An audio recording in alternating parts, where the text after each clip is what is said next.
Hello and welcome back. This is session 3. Today we're going to do a financial overview where I kind of just want to cover the main reports that exist in bookkeeping, the balance sheet, the profit and loss statement, and then the cash flow. I'm going to do a really quick slide over the balance sheet, and then I'm going to jump into a sandbox company in QuickBooks Online, and we'll just walk through one of them so I can kind of show you examples of what they look like. So first of all, the balance sheet is sometimes known as a statement of financial position. So if you hear that term, it's the same, it's synonymous with balance sheet. It's a snapshot report as of a specific moment in time. So typically balance sheets are shown as of the end date of whatever month you're reporting or the end of the year. You can run them at any point. If I wanted to run one, in the middle of the week or any of that, that's great. But that report is a snapshot and shows what that company's health is as of that report date. And it exists to provide information on a company's financial health and also its ability to meet short and long-term financial goals. So it's kind of a shorthand for looking at whether a company is healthy or not. And I'm going to now switch over to QuickBooks and show you guys, some examples of a balance sheet. So give me just 1 second. I'll drag it over here. So this is just a test company in QuickBooks. I'm just going to go to reports and I'm going to go to balance sheet. It's one of the main reports. And the name of this company is Company A. It's just a sample company. But I'm going to kind of close all of these down because these are kind of the main two sections of a balance sheet. So you have assets, which are things that a company owns. So this would be where your cash balances would sit for any cash that you have in the bank. This would be where any machinery values would sit. This is where your accounts receivable would reside if you have invoices that you've sent out that your customers owe you money for, but they haven't yet paid. They would show up in this section. Basically, anything that the company owns would go in the asset section. So these are actually two separate sections. They just QuickBooks rolls them up together. But the liability section is basically anything that you owe to other people. So this would be where you would see balances that maybe you have employees and you have payroll, and you maybe have run payroll, but pay date isn't quite here yet. That's where all of the money would sit, showing that you owed those employees those paychecks. Also, that would be where all of the taxes that you are withholding from your employees' paychecks, their withholdings, where you hold them until it's time for you to make that payment to the regulatory agency, to the IRS or whomever. Um, this would also be where all of your accounts payable would sit. So anything in which a vendor has sent you an invoice, but you haven't paid that invoice yet, would sit here.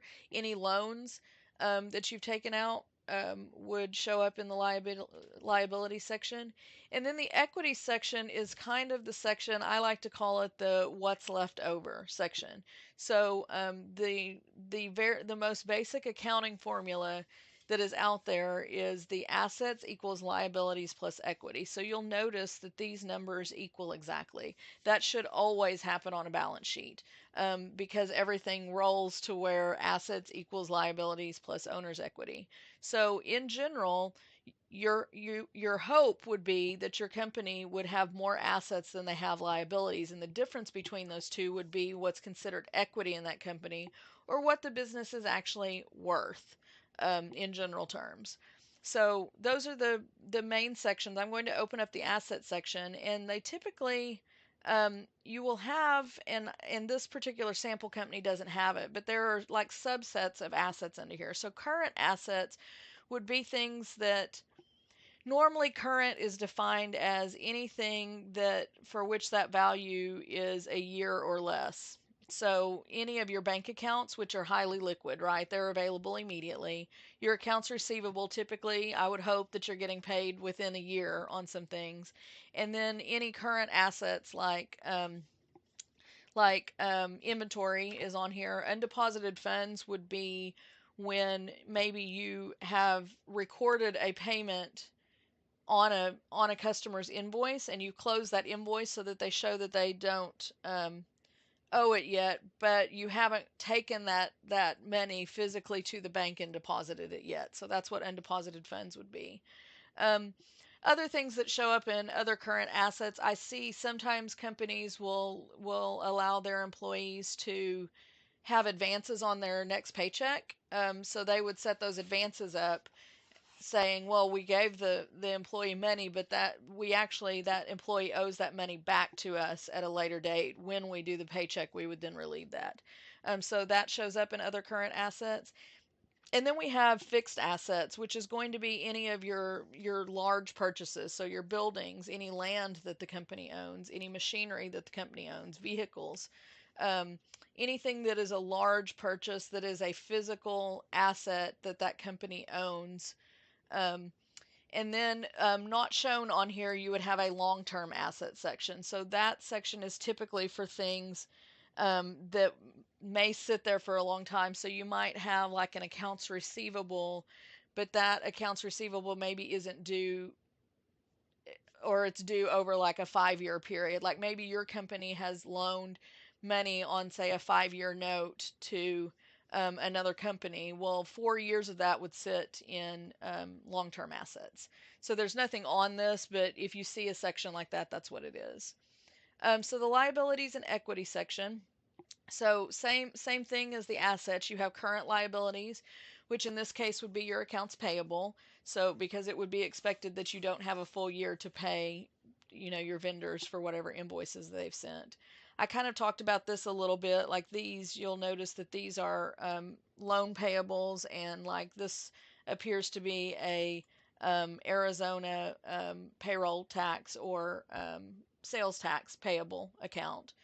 So this would hold the value of anything that you owed to another company or person.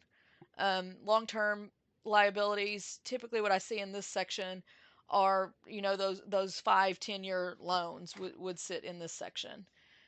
Um, let's think. Is there anything else?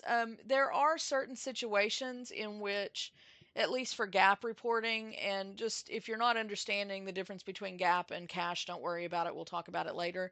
But in certain types of reporting, you might have revenues that you maybe haven't earned yet. So let's say you're a builder who, your client, you require them to pay 50% upfront, but they pay you that money before you have performed the service at all. So in that case, if you are a accrual basis um, company, you haven't earned that revenue yet. So it would sit as a liability, because if tomorrow you determine that you're not going to be able to do that service, you would be required to give that money back. So until you perform that service, that money doesn't actually belong to you. And so it's effectively a loan. So we normally call that deferred revenue, and that would get moved to actual revenue accounts as you perform that service, as the project gets completed. Um, and then I'm trying to think of any kind of other long-term liabilities. There are some situations where you might have loans to and from the owner of the business. So a business is a completely separate entity in some cases than the person who owns it. And so you would show, if somebody put money into the company but expect it to come back out, it might, depending upon your filing status and many other things, might end up being recorded in the liability section. And then the equity section is, again, it's the what's left. So at minimum, it's going to have these two lines. So this net income line is going to be the sum of all of your revenues and your expenses for the current period. So that's typically a fiscal year. So if you are a January to December company where your fiscal year runs the same calendar, if you ran this report as of December 31st of that year, that net income row would show you the net total of all of your revenues and all of your expenses. And so it shows up here in the equity section. And then this retained earnings section, at the end of every fiscal year, your balance sheet will automatically move that net income basically up into retained earnings, so it resets for the year. So the net income is the current year. income or loss, whereas the retained earnings is going to be your business's inception to date earnings or loss. So in this case, um, I'm again going to try and close these up just a little bit, just so you can see.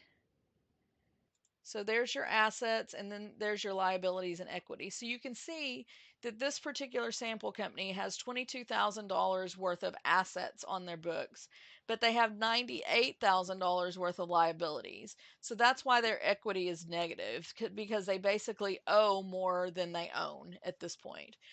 This will typically happen with businesses that have just started. So businesses who maybe have taken out a large loan to open, right? Will have situations like this. So it's okay if your equity is negative in your business, so long as it's not a consistent thing. So it is absolutely okay for a company to open, using loan money. And if there are some cases where it takes 3 to 5 years before that company actually starts earning a return on the initial investment.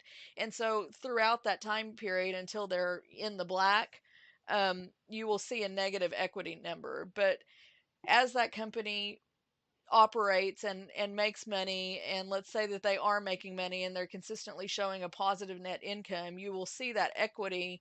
You should start seeing that equity number turns positive, and it should grow year over year if the company has a positive net income. So that's the balance sheet. I'm going to take just a really quick break, and then we'll move on to the profit and loss statement.